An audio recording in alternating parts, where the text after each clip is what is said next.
Africa, home to 7 of the 10 fastest growing economies in the world, is set to double its gross domestic product in the next 10 years. However, for the continent to achieve this, the public and private sectors will have to work together. Our team attended the 10th anniversary of the new Partnership for Africa's Development in Johannesburg this week and filed this report. The theme for the third annual NEPAD African Ambassadors Dinner was the role of public and private partnerships in achieving sustainable economic development.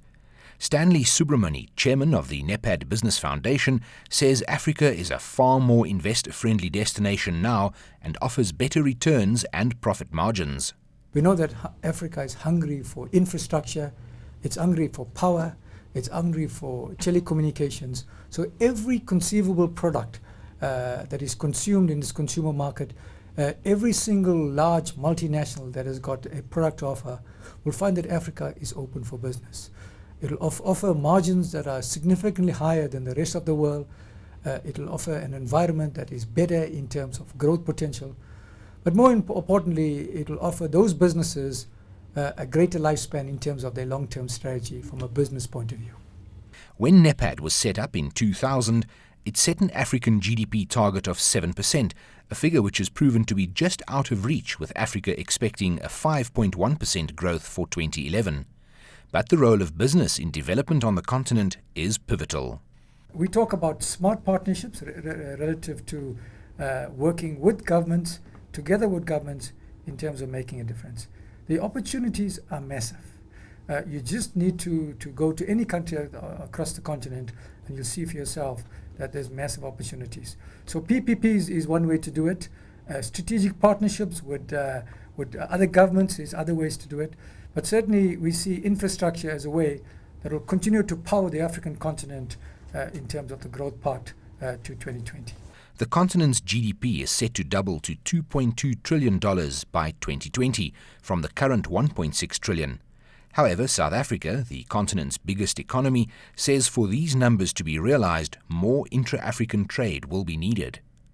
If you look at the map of Africa and you look at the rail infrastructure, for instance, you'll see all the rail moves from certain countries with particular resources to the sea, to the ports.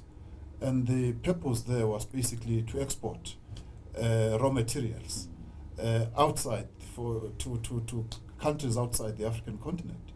And that necessarily established the trend of Africa trading with the outside world and not with itself. The NEPAD leadership is aware that business and investments thrive on stability, and in the face of changing leadership, a delicate balance is needed. Private sector looks very carefully at risks associated with investments.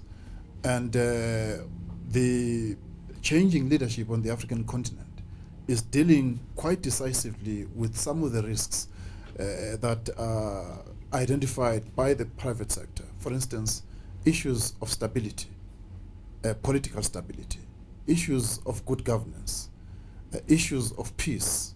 Those are the issues that are currently the driving approaches of the current leadership on the African continent. And therefore we see these as addressing the risks that are pertinent in any private sector investment. And therefore we see greater opportunities and chances in future that we'll see the growth of public-private partnerships in the development of the African continent. Dr. Ibrahim Mayaki, CEO of the NEPAD agency, also told us about the priority areas for the continent. Agriculture will be a main priority, and what we intend is to transform Africa in a global food producer, because as you know, the food shortages in 2030 will be quite critical.